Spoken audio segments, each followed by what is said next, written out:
Smart city વડોદરામાં Shubham park સોસાયટીનો પરિવાર તંત્રના પાપે સામૂહિક આપઘાત કરશે હોવાની ચીમકી ઉચ્ચારી છે। સ્માર્ટ સિટી વડોદરામાં તંત્રના પાપે શુભમ પાર્ક સોસાયટીનો પરિવાર સામૂહિક આપઘાત કરશેની ચીમકી ઉચ્ચારી છે। શુભમ પાર્ક સોસાયટી ગોત્રી દૂષિત પાણીથી મિનેશ પાઠક થાકી આપઘાત કરશે। ગટરના પાણી પીવાના પાણી સાથે નળમાં દુર્ગંધ મારતું પાણી આવી રહ્યું છે। પીવા માટે પૈસા ખર્ચી પાણીના જગ લાવવા પડે છે।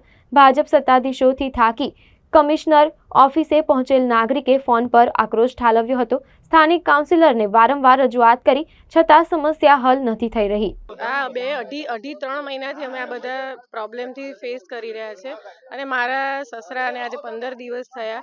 પહેલાં એમને વાયરલ થયું હતું, ખાંસી, શરદી, તાવને અમારા ઘરમાં પણ બધાને મચ્છરના લીધે વાયરલ બધાને થયું હતું અને અત્યારે એવું છે કે મારા સસરાને એમાં પ્રોબ્લેમ વધતા ગયા અને અત્યારે નથી રહ્યા અમારા સસરા।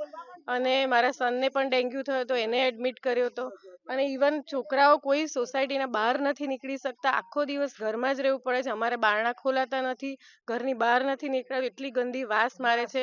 પાણીમાં એટલી બધી વાસ મારે છે, નાવાના પાણીમાં એટલી વાસ મારે છે કે અમે કપડામાંથી પણ ઘણીવાર આપણને વોશ થયેલા કપડામાંથી સ્મેલ આવે છે અને એટલે અમે બધા એટલા ત્રાસી ગયા છે।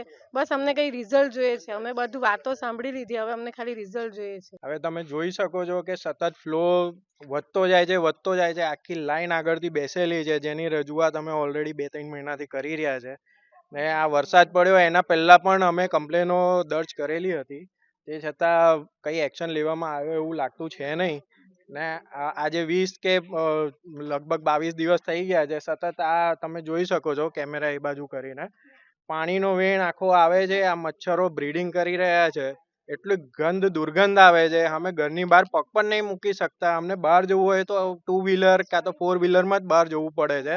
આ દર વખતનું છે એટલે અમે હાથ જોડીને પણ ઘણીવાર અમે નમ્ર વિનંતી કરી છે વીએમસીમાં અધિકારીઓને કે પ્લીઝ તમે આવો, જેટલું થઈ શકે એટલી વહેલી તકે આનું નિરાકરણ કરો, પણ અત્યાર સુધી કંઈક અમને હેલ્પ આઉટ થયું એવું છે નહીં ને હવે અમારો પેશન્સ લેવલ સાવ જતો રહ્યો છે।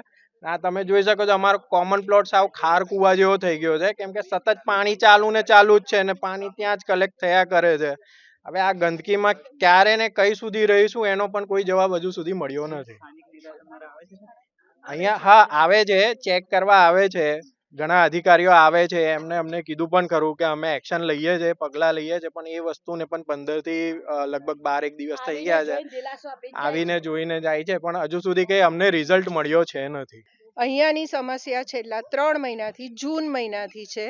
જૂન મહિનાથી વોર્ડ નંબર 10માં ઘણી બધી ઓનલાઈન કમ્પ્લેન અને ફોનથી પણ વાત કરેલી છે અધિકારીઓ સાથે। કોઈ કારણથી એ લોકોએ કંઈ કામગીરી કરી નથી શક્યા, પ્લસ વરસાદ આવ્યા પછી તો એટલું બધું એગ્રીવેટ થયું છે, દિવસના 3 બાટલા ઘરે આ વાપરવા પડે છે। દર મહિનામાં ફિનાઇલનો ખર્ચો એટલો બધો વધી ગયો છે। આ બધું બજેટ કોર્પોરેશન પૂરું પાડવાની છે અને મારા ઘરમાં 97 વર્ષના મારા સાસુ છે। હવે એમને દર 2 દિવસે ડાયેરિયા થાય છે, તો પણ તંત્રને જણાવીએ છે, કશું જ કામ થતું નથી। જે થાય છે મેઇન રોડ પર કર્યા કરે છે, બધા જ કહે છે હા બેન થઈ જશે, હા બેન થઈ જશે, પણ એ થઈ જતા ને અને આ સમસ્યા એક વખતની નથી, દર વર્ષે થાય છે। કોઈ પ્રી મોન્સૂન કામગીરી નથી થતી, કેમ કે અમારી અંદર સુધી કોઈ દિવસ ગટરો સાફ કરવાના મશીન આવતા નથી। આગળ દબાણ છે, એની સાથે અમારે લેવા દેવા નથી।